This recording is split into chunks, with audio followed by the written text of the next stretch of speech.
এই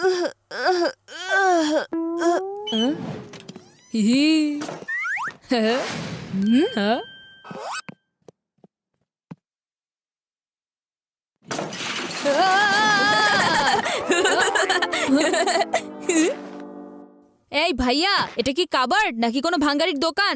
আগে তুমি এটা বলো, তোমার সব জিনিসগুলো আমার রুমের অংশে কেন পড়ে আছে? হ্যাঁ, এটা হলো আমার এরিয়া, কোনো ডাস্টবিন না, বুঝলে? হ্যাঁ, এই নাও।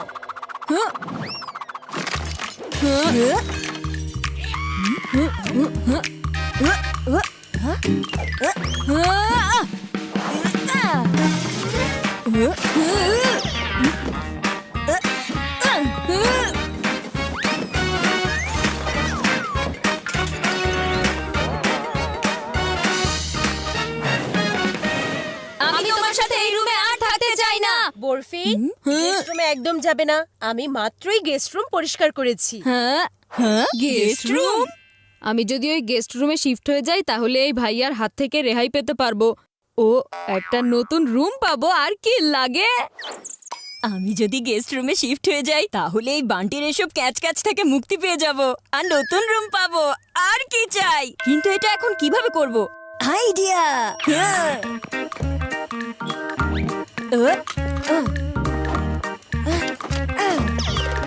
ভাইয়া আমার জিনিসগুলো তুলে জায়গা মতো রাখছে। ওর মাথা ঠিক আছে তো? হ্যাঁ,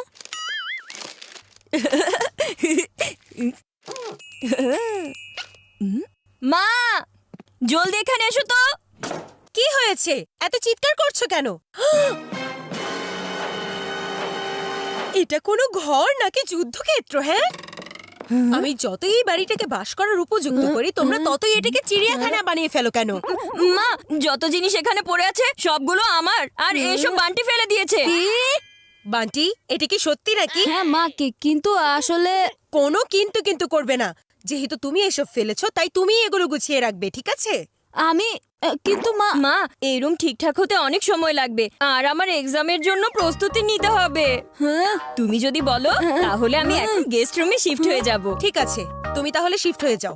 ইয়েস, 6 মেরে দিয়েছি। কিন্তু শুধু ততক্ষণ যতক্ষণ না বান্টি এই রুম গুছিয়ে না ফেলে। তার মানে শুধু আজকের দিনটাই, বুঝেছো?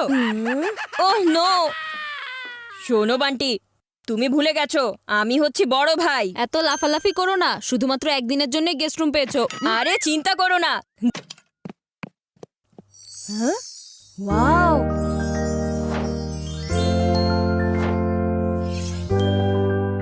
এইটা কি বিছানা নাকি ক্রিকেট খেলার মাঠ?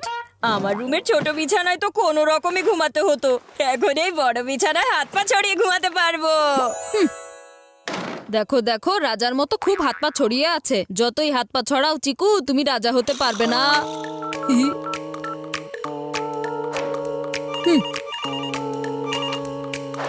হ্যালো, আমি চিকুর বন্ধু বলছি। চিকু আছে নাকি? বাচ্চারা এত বড় হয়ে গেছে যে ওদের ফোন আসা শুরু হয়ে গেছে। কিছুই বুঝলাম না। এই চিকু, তোমার ফোন এসেছে? এ কি আজব তো, মোবাইলের বদলে এই ল্যান্ডলাইনে আমাকে আবার কে ফোন করেছে? গিয়ে দেখি তো।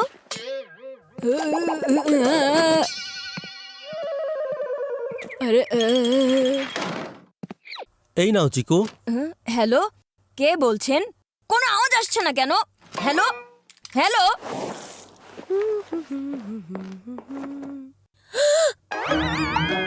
এসব এখানে কেন?